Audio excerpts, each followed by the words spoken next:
বই পড়ে জানতে হয়, বুঝতে হয়, শিখতে হয়, তারপর প্রয়োগ করতে হয়। সেটা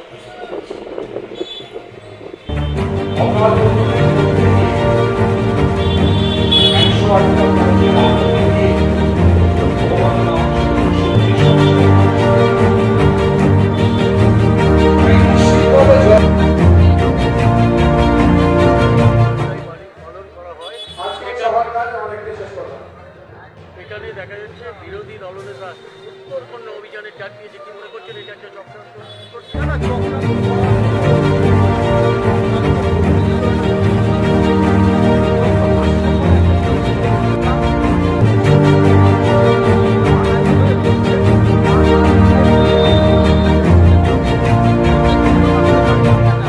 অথচ আমি আপনাকে দায়িত্ব নিয়ে বলছি, অমরনাথ যাত্রা শুরু হয়ে গেছে, সব থেকে বেশি যারা পার্টিসিপেট করছে তারা পাবে।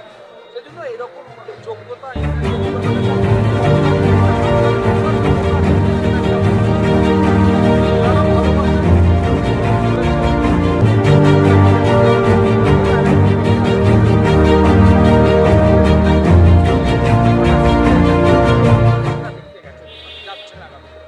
মাননীয় মুখ্যমন্ত্রী যখনই কোনো সভা করেন তখনই দেখা যায় যে ট্রেন বন্ধ, বাস বন্ধের একটা চলে আসছে। এবারে যদি সেই রকম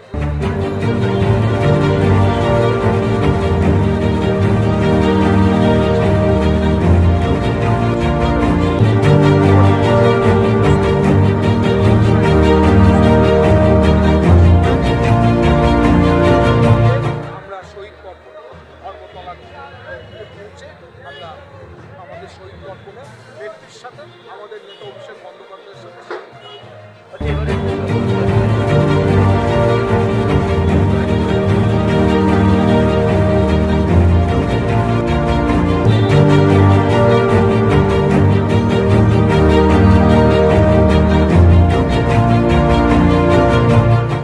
দার্শনিক হয়ে শুধু এটুকু বলবো, সৈনিক হিসেবে ভীষণ খুশি হব, আর দার্শনিক হিসাবে বলবো হতভাগা এই রাজনৈতিক দল যার নাম যে 18 করলো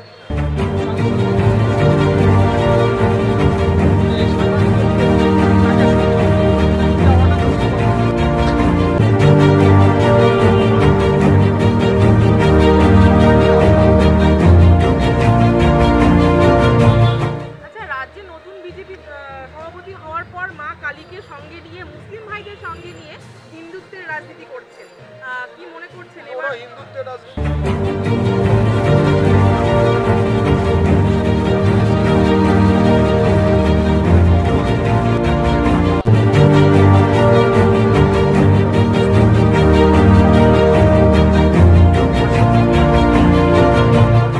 সনাতন ধর্মের যে বিশিষ্ট গ্রন্থগুলো আছে, পুরাণ পড়তে হবে, বেদ পড়তে হবে, রামচন্দ্রের কাহিনী, জীবন কাহিনী, সর্বোপরি রামায়ণের পুঙ্খানুপুঙ্খানু পড়তে হবে।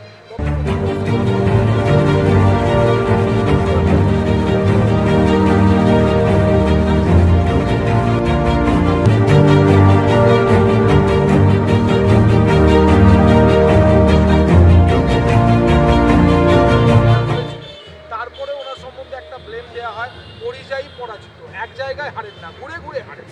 তারপরে রাজ্যসভায় উনি গেছেন, আমি সম্মান জানাই, আরো বেশি সম্মান জানাই যারা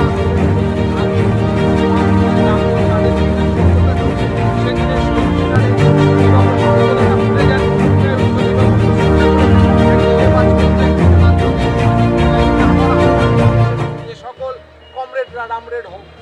আচ্ছা, বিধায়ক হিসেবে আপনি এলাকার মানুষকে কি বলবেন? পায়ে উড়িয়ে দিলে